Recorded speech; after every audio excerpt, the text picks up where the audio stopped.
दो चीज अगर आपको पता चल गया पूरी देश का कुंडली निकाल देगा। पाकिस्तान का टोटल शेयर मार्केट से ज्यादा तो टाटा का है। हम लोग से बोलता है लड़ने के लिए, किसी दिन टाटा का दिमाग घसका नहीं है, कोनो दिन ठीक नहीं, कराची उराची सब ले ले। देश के प्रति व्यक्ति आय में सुधारने में आप लोग का योगदान बहुत ज्यादा जरूरी है। अगर किसी देश का प्रति व्यक्ति आय नीचे है,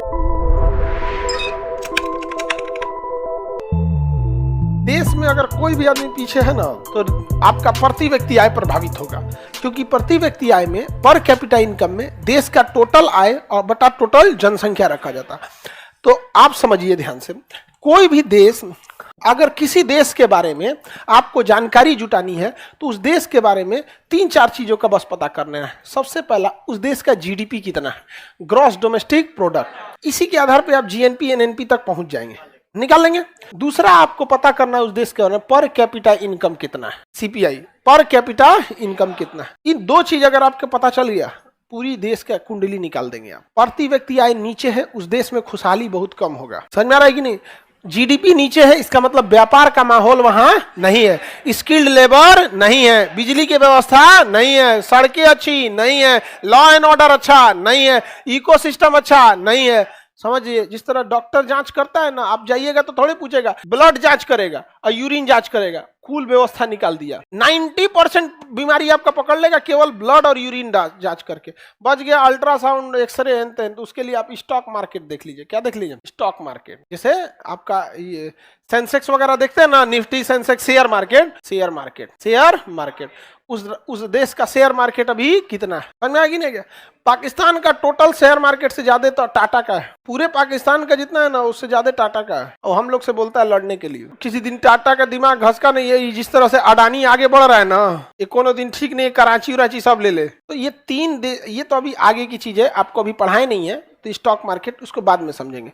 ये 3 चीज अगर आप समझ गए, आपका काम बन गया। प्रति व्यक्ति आय अगर कम है तो कभी भी आप उस देश की खुशहाली की कल्पना नहीं कर सकते। तो जनसंख्या का हम लोग बार बार जो कहते हैं जनसंख्या, अब आप बताइए, कोई विदेशी कंपनी हमारे देश में आती है तो सबसे पहले देखेगी प्रति व्यक्ति आय कितना है, प्रति व्यक्ति आय कितना है।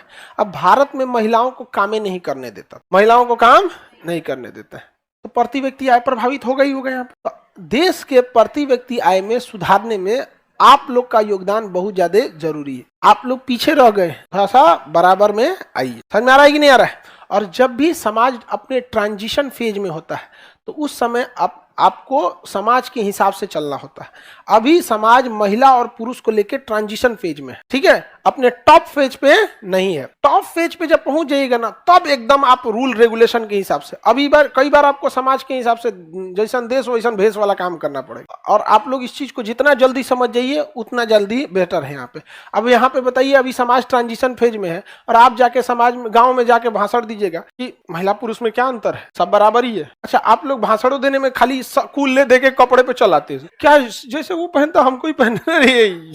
तुमको पता है कि वहीं लेगा कि अटकना है, तो उसको बाईपास करके खत्म करो। नहीं समझ में आया? किसी को दिक्कत समझाना भी ना, क्या जरूरत है? आप तो प्रति व्यक्ति आय बहुत जरूरी। तो प्रति व्यक्ति आय समझ में आ गया और हिंदू विकास दर समझ में आ गया। प्रति व्यक्ति आय अगर गड़बड़ है तो विदेशी कंपनी को एक फायदा मिलता है कि सस्ते मजदूर मिल जाते हैं। अगर किसी देश का प्रति व्यक्ति आय नीचे है तो मजदूर सस्ता मिलेगा कि महंगा?